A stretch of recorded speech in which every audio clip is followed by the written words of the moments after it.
کی جان ہے. آدمی جب اپنے پیٹ میں حرام کا لقمہ ڈالتا ہے جس کی وجہ سے 40 روز تک اس کا کوئی عمل اللہ دنیا قبول نہیں ہوتا.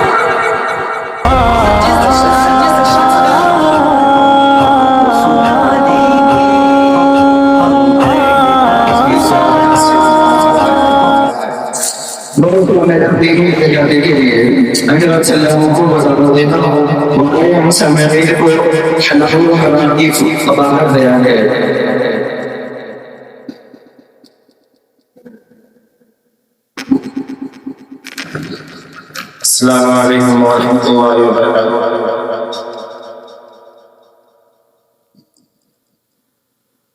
نحمده ونصلي على رسوله الكريم اما بعد اعوذ بالله من الشيطان الرجيم بسم الله الرحمن الرحيم يا ايها الرسل كلوا من الطيبات واعملوا صالحا. وقال النبي صلى الله عليه وسلم عزیزان باللہ، اللہ کا احسان عظیم ہے کہ ہمیں اس متبرک و منور مجلس میں بیٹھنے کی توفیق و رحمت فرمائے.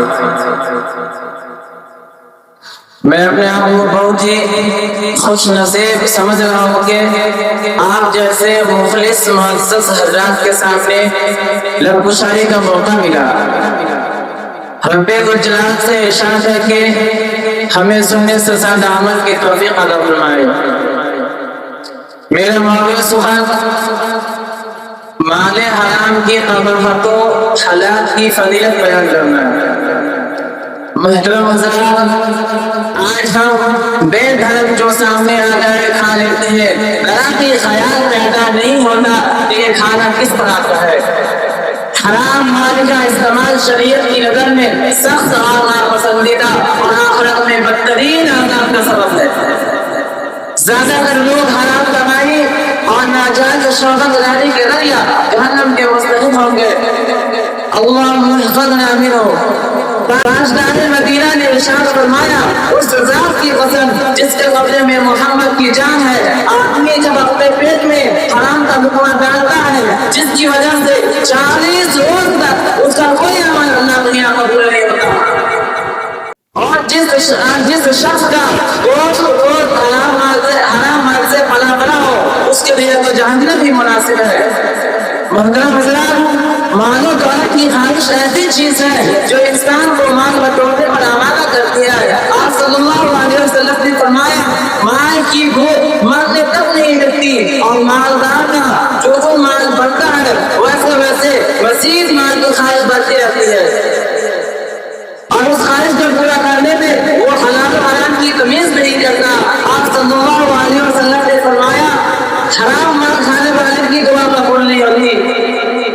بہت سے آدمی عبادت وغیرہ میں مشقت اٹھاتے ہیں، پھر اللہ کے سامنے اپنے ہاتھ دعا کے لیے پھیلاتے ہیں اور یا رب گزارتے ہیں، مگر ان کا کھانا حرام، ان کا پینا حرام، ان کا لباس حرام، تو ان کی دعا کیسے قبول ہو سکتی ہے؟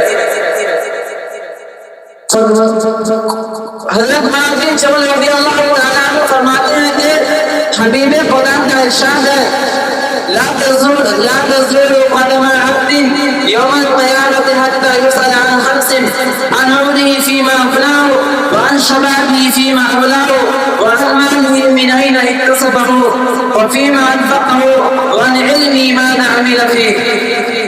قیامت کے دن آدمی کے قلم اپنی جگہ سے نہیں بنائیں گے جب تک کہ اس سے 5 سوال نہ کر لیا جائے.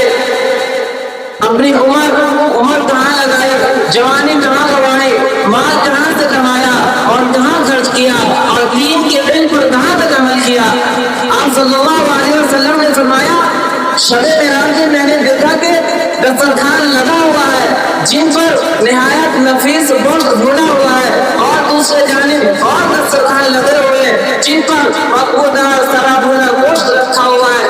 کچھ لوگ ہیں جو عمدہ گوشت کے پاس بھی نہیں آتے اور سڑے ہوئے گوشت کو کھا رہے ہیں.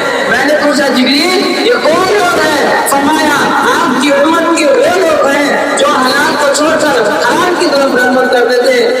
پھر میں کچھ اور چلا